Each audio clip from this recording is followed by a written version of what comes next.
Halo Sobat Member, Assalamualaikum warahmatullahi wabarakatuh. Apa kabarnya nih? Semoga selalu dalam keadaan sehat dan bahagia ya. Amin. Oke, ketemu lagi nih Sobat Member di acara Melekat Mengenal Lebih Dekat.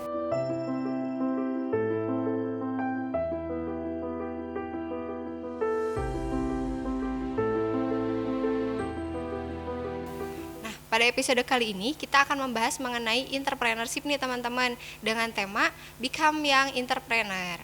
Oke, nah kalau dengar kata entrepreneur pasti kaitannya sama usaha, uang ya teman-teman. Nah, di kali ini kita akan mengambil tema kenapa sih harus yang supaya karena ada narasumber yang udah masih muda, cantik nih teman-teman, terus usahanya juga udah banyak. Nah, langsung aja kita kenalan ya teman-teman. Halo Mbak. Halo semuanya. Nah, Mbak, namanya siapa nih Mbak? Oke, kita perkenalan dulu ya. Boleh. Kan kata orang nggak kenal nggak sayang ya. Betul. Betul. Oke. Perkenalkan, nama aku Rifani Deva Safitri, biasa dipanggil Deva aja. Sekarang usia aku 23 tahun. Wah teman-teman masih 23 tahun nih Mbak, supaya kita lebih akrab nih, enaknya dipanggil Mbak, Kakak, Teteh atau Cici nih. Apa aja lah, bebas lah. Boleh Mbak, boleh Kakak. Bebas. Gimana kalau kita panggil Cici? Jangan loh. Nah, atau kita panggil Mbak aja deh ya. Boleh. Mbak, kalau boleh tahu nih, nah karena setahu saya ya Mbak tuh punya usaha yang udah tersebar nih, udah ada 3 tempat teman-teman. Kira-kira usahanya di bidang apa ya teman Mbak? Oke. Usaha aku sebenarnya kalau secara industri di F&B, minuman sih sebenarnya, dan itu franchise gitu. Mbaknya pernah dengar ini nggak, Mixu nggak? Kayaknya udah nggak asing banget ya teman-teman kalau Mixu. Oke. Sebenarnya bacanya Mishwe sebenarnya. Mishwe teman-teman, Cuma kan, bukan Mixu. Iya, cuma kita kan lidah Indonesia jadi nggak apa-apa ya. Ya, sekarang tuh aku running 3 toko di dua kota berbeda, satu di Bandung, 2 lagi di Bogor gitu. Iya. 3 tempat di tiga tempat. Tiga toko di 2 tempat yang berbeda gitu, ya. iya. Oke. Nah, teman-teman, usahanya Mixu nih dan udah ada 3 cabang ya, Mbak? Betul? Iya, betul. Nah, dan teman-teman, Mbak Deva ini ternyata S1 Bisnis Manajemen loh. Betul, Mbak? Betul, iya. S1-nya di mana nih, Mbak, kalau boleh tahu? Aku selesai S1 tuh tahun 2021 di ITB. Wow, ITB nih, teman-teman ITB ada alumninya nih. Oke, Mbak, kita mungkin di sini karena membahas wirausaha ya, Mbak, dan kebetulan Mbak juga pendidikannya sejalan dengan usahanya nih, Mbak. Nah, kira-kira nih Mbak, dalam membangun usaha Mbak, langkah apa aja sih yang udah Mbak lalui? Oke, dari awal gitu ya. Dari awal, Mbak. Oke, sebenarnya sebelum running Mixu ini, aku nggak tiba-tiba Mixu sih, maksudnya usaha pertamaku bukan Mixu gitu. Memang dari kuliah kali ya, dari kuliah tuh suka dagang ibaratnya, suka dagang cuma yang kecil-kecil aja gitu. Misalkan bikin coklat sendiri, terus kayak ambil aksesoris dari reseller, dari brand yang udah ada dan lain-lain kayak gitu. Jadi memang dari kuliah sebenarnya, kalau dari kecil banget ya SMP SMA enggak ya, masih suka main. Cuma kalau dari kuliah suka ambil peluang-peluang kecil aja yang pada akhirnya bikin minat akan usaha itu semakin tinggi gitu. Barulah sekarang akhirnya yang running tuh Mixu gitu. Jadi sebelum ke Mixu ternyata Mbak udah bikin usaha sendiri dulu gitu ya? Iya. Kecil-kecilan. Dan kenapa sih Mbak bisa tiba-tiba Mixu nih bisa? Oke, berarti secara peluangkah atau secara kenapa pilih usahanya Mixu gitu? Mungkin kita bahas peluang awalnya dulu nih, Peluang Mbak. awalnya, oke. Namanya peluang berarti mungkin bisa diartiin apa yang ada di sekitar kita gitu ya, apa yang bisa diraih gitu. Nah kebetulan, Mbak aja cerita sedikit nggak Pak ya? Boleh banget, Mbak.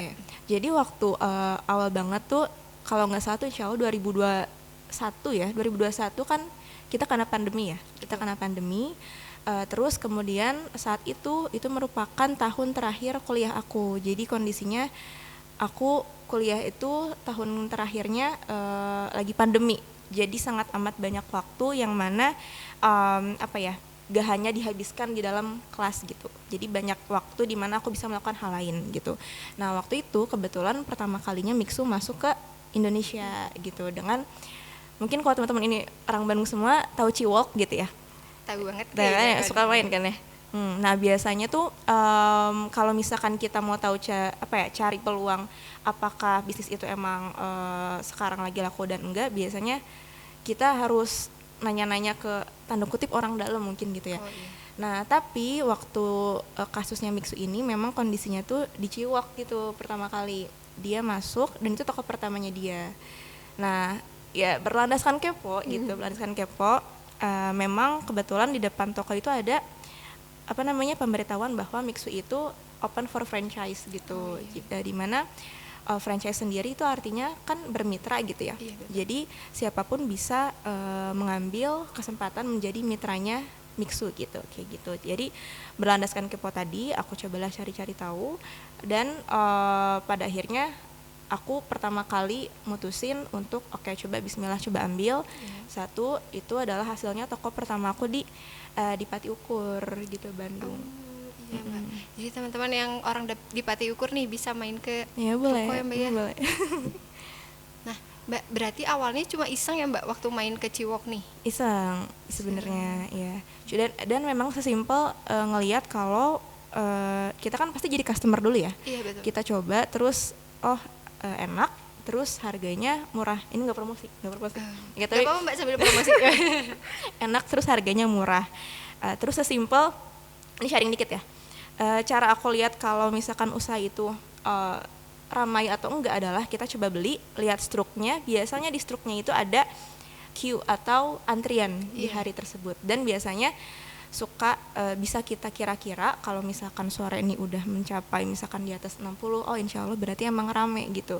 Nah itu berlandaskan kepo itu, terus nanya-nanya, dan aku ngelihat memang kayaknya cocok aja di Indo gitu, dan belum terlalu marah kan Mix waktu itu gitu. Cocok karena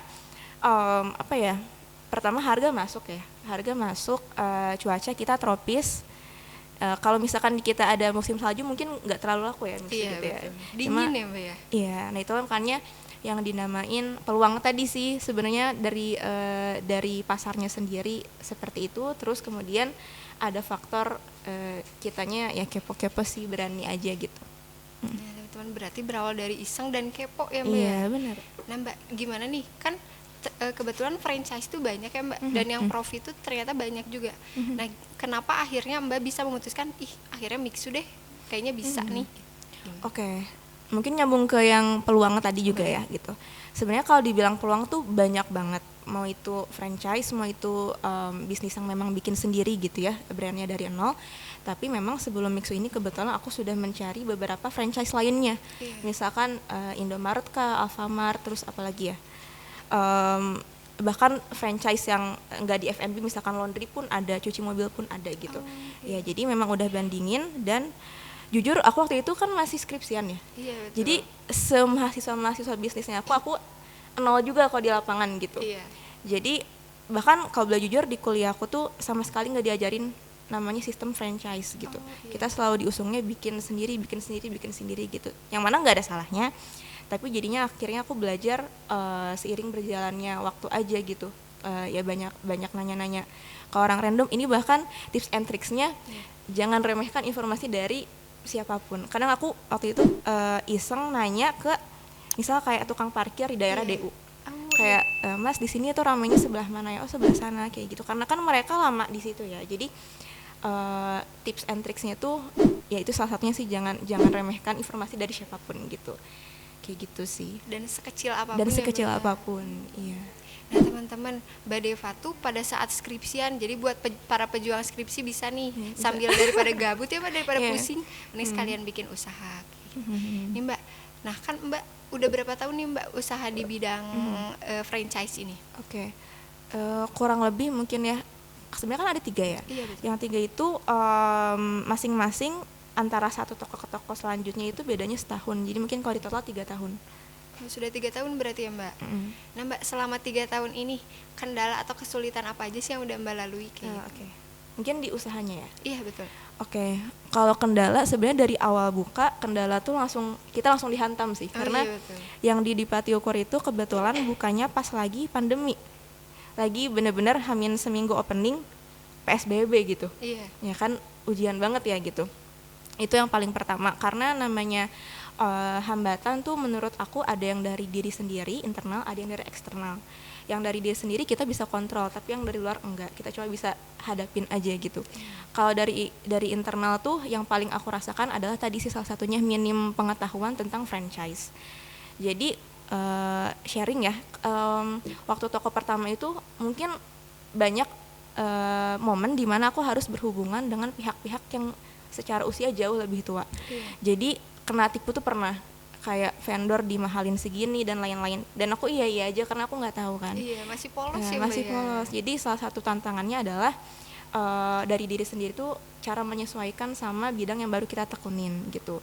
Gimana caranya kita mau belajar cari tahu lebih banyak, padahal kita bener-bener mulainya dari nol gitu secara pengetahuan kayak gitu. Terus kalau dari luar mungkin kebanyakan sih kalau aku kebetulan regulasinya ternyata kemarin waktu itu nggak boleh banyak aktivitas di luar, dine in pun nggak bisa dan lain-lain kayak gitu. Sama apa ya, kalau eksternal mungkin secara modal kali ya. Secara yang modal paling penting ya, Mbak, yang paling penting Betul. juga iya gitu sih.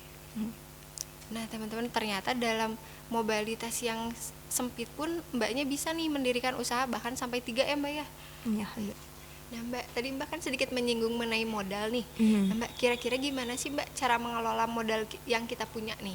Oke, mungkin aku izin sambungin sama opportunity tadi ya, Boleh, peluang tadi gitu. Dimana kalau misalkan di bisnis itu nggak semua peluang bisa kita ambil, ada peluang yang kita tidak bisa ambil gitu sesuai kemampuan kita gitu. Makanya pas kita ngelihat peluang, kita seimbangkan dulu, sandingkan dulu sama kita mampunya segimana gitu. Apakah kalau ngambil A itu kita udah cukup siap, udah cukup mampu. Kalau siap itu artinya kan berarti secara mentalnya gitu. Kalau mampu misalkan secara pengetahuannya, skillnya di lapangan sama modal tadi gitu kan. Jadi aku pribadi pun pas memutuskan pilih Mixo itu sudah disaring berdasarkan kemampuan aku gitu, secara secara pengetahuan dan juga modal. Jadi pas modal itu kondisinya aku melihatlah kemampuan aku segimana gitu, dan pas ngelihat aku tidak mampu kalau nge-cover sendiri semuanya, aku cari partner gitu. Jadi sebenarnya ini fun fact-nya ya, ketiga toko aku tuh semuanya beda partner. Beda-beda berarti. Beda-beda partner gitu. Jadi beda partner, beda tim gitu. Yang misalkan di DU sama siapa, di Bogor sama siapa dan lain-lain kayak gitu. Tapi artinya kita ngelihat kemampuan kita sampai mana, dan kalau misalkan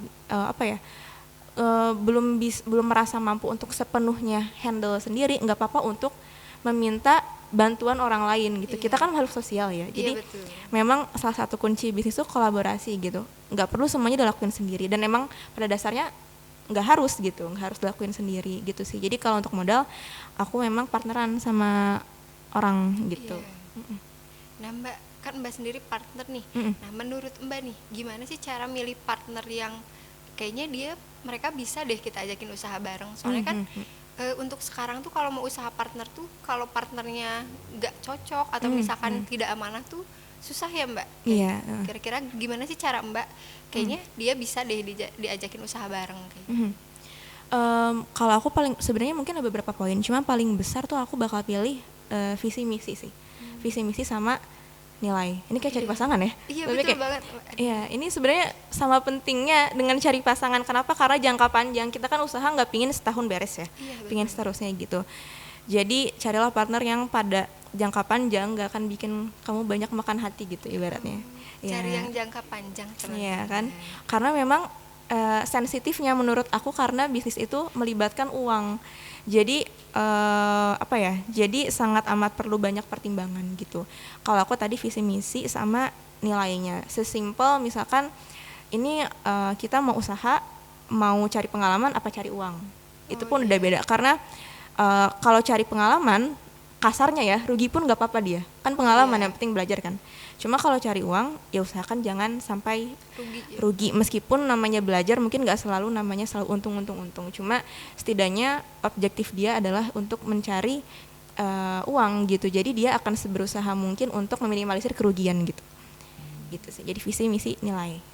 Jadi yang paling penting ada visi, semisi, dan senilai. Betul. Oke. Nah, Mbak, kira-kira visi misi Mbak sendiri dalam menjalankan usaha seperti apa sih, Mbak? Tergantung sama skala usahanya. Jadi yang untuk yang Mixu itu kan aku anggapnya skala besar ya, karena memang dia secara permodalan terus juga secara pemikiran tuh aku banyak tersita di sana. Nah tergantung skalanya itu berarti kalau misalkan besar biasanya aku agak kesampingkan nilai cari pengalaman, karena aku realistis ya pada akhirnya Harus ya kalau Mbak, uangnya ya. hangus kan gimana gitu. Jadi kalau secara skala aku kedepankan bukan cari pengalaman tapi memang cari laba gitu, keuntungan yang besar gitu. Tapi kalau untuk yang kedua skalanya yang kecil, misalkan bikin brand sendiri. Nah namanya bikin brand sendiri kan itu kontrolnya di dalam diri kita ya, kita mengeluarkan seberapa banyak modal dan lain-lain kayak gitu. Nah kalau misalkan kondisinya kayak gitu, aku akan milih visinya itu untuk cari pengalaman, belajar, karena sejatuh-jatuhnya pun itu masih dalam standar minimum kita gitu, batas minimum kita gitu. Kita nggak terlalu banyak yang dikorbankan, kita juga ngeluarinnya bisa perlahan, baik secara modal, secara lajunya gitu, kita mau secepat apa itu kita nggak dikontrol orang. Karena kalau franchise kan misalkan butuh modal sekian, kita nggak bisa nyicil ya. Iya betul. Boleh nggak segini dulu, ntar dapatnya mesin es krim doang gitu kan. Iya, bener. Ya kan Susah sisanya nanti nggak ada ya. gitu kan. Jadi harus udah paketan lah, satu kesatuan di luar kontrol kita. Makanya kalau skalanya besar, aku agak kesampingkan nilai cari pengalaman gitu. Meskipun nilai yang diutamakan itu cari uang, pasti nggak mungkin kita nggak belajar sama sekali kan gitu. Iya, Jadi betul. pasti ada. Jadi gitu. mengikuti ya Mengikuti. Mbak ya pengalamannya. Cuma dari awal di settingnya fokusnya ini mau kayak yang mana gitu. Ternyata teman-teman selain Mixu pun Mbak punya usaha yang lain di luar Mixu berarti ya. Ada. Berarti kalau usaha itu terciptanya ketika kita udah punya nih usaha, jadi yang lainnya mengikuti atau udahlah aku mau usaha itu aja gitu. Mengikuti, meskipun ini sebenarnya ada satu quote juga lah, bukan quote ya, sharing lah dari para motivator besar.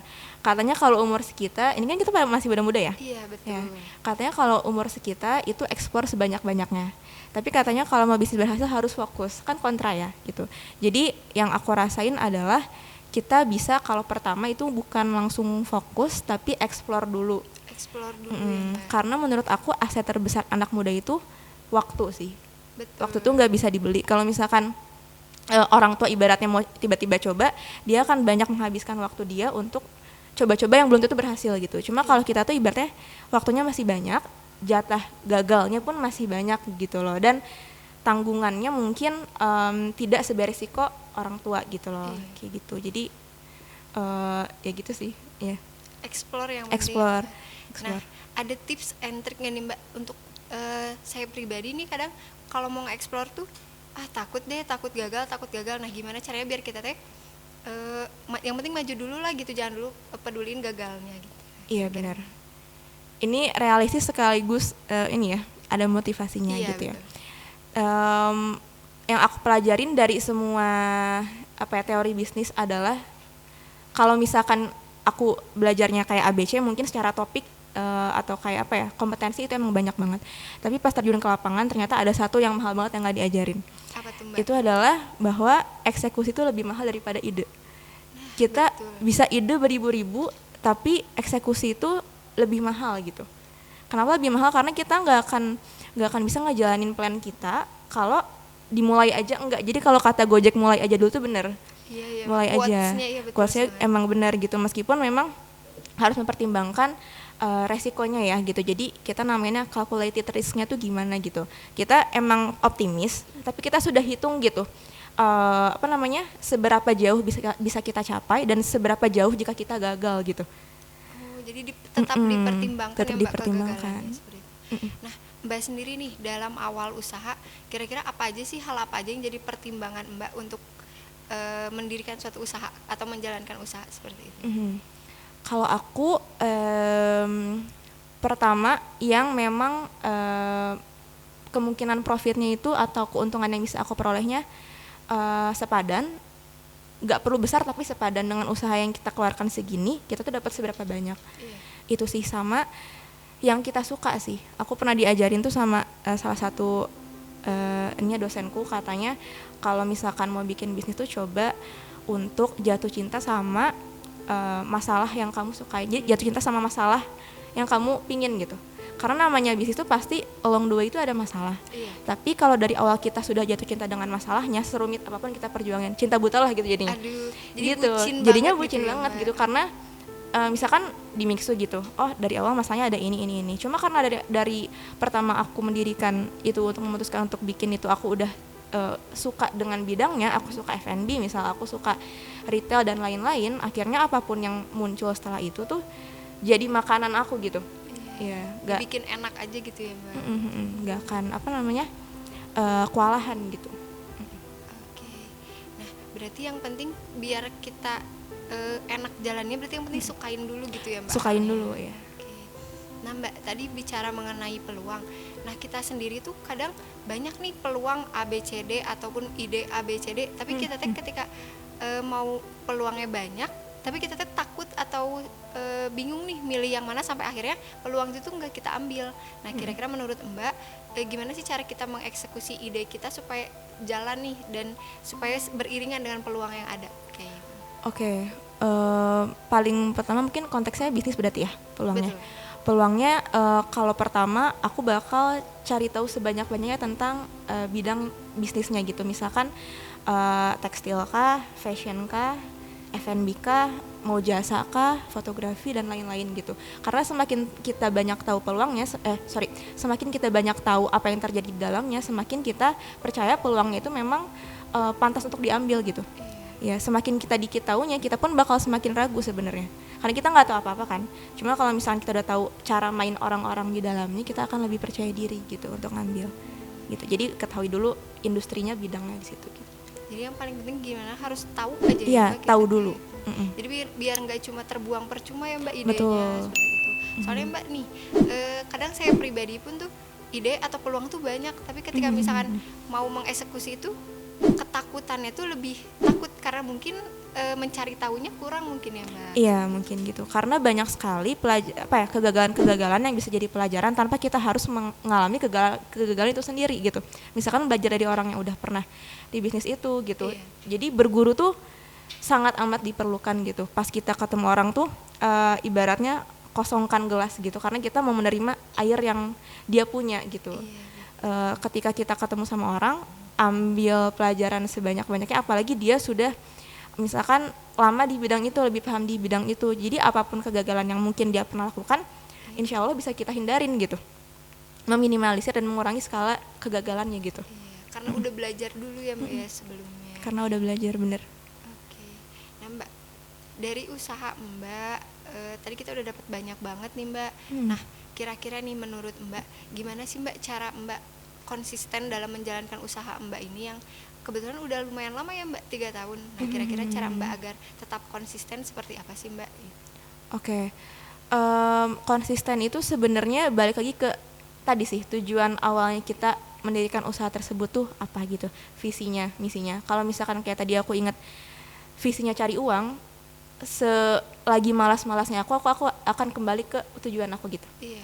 Ya, jadi sebelum mulai apapun pastikan punya tujuan yang jelas gitu. Ngelakuin itu karena apa? Jadi pas lagi demot, kita akan mengingat kembali tujuan kita itu apa dan jadinya kembali ke dalam track yang benar gitu. Iya. Jadi diarahkan lagi ya, Mbak, ya kembali. Bener, karena kalau misalkan kita tujuannya aja nggak tahu, kita nggak akan punya cukup alasan untuk kembali benar gitu. Iya, betul. Kembali ke track lagi tuh susah gitu. Nah, teman-teman, ternyata udah cukup banyak nih yang kita bahas di season ini. Nah, mungkin untuk season ini kita cukupkan sekian dulu ya, Mbak Deva. Oke. Nah, teman-teman, untuk season selanjutnya akan kita bahas lagi nih mengenai usahanya, karakter apa sih Mbak yang perlu dalam usaha seperti itu, dan akan ada banyak pembahasan lagi di season selanjutnya nih, Mbak. Nah, tapi untuk season ini kita cukupkan sekian dulu. Nah, teman-teman, berarti tadi ada satu kutipan nih yang bagus banget, berarti sukai apa yang kita mulai dan mulai apa yang kita sukai. Oke. Mungkin cukup sekian di season kali ini, teman-teman. Mungkin untuk teman-teman nih yang mau memulai, jangan takut, yang penting mulai dulu tapi tetap dipertimbangkan ya, Mbak, ya. Betul, Dan iya. dicari tahu nih seperti apa sih. Mungkin cukup sekian, teman-teman. Kami harap teman-teman mendapat banyak pelajaran nih dari obrolan kita yang tadi, Mbak. Yeah. Oke. terima kasih banyak teman-teman. Alhamdulillah jazakumullahu khairan. Wassalamualaikum warahmatullahi wabarakatuh. Waalaikumsalam warahmatullahi wabarakatuh.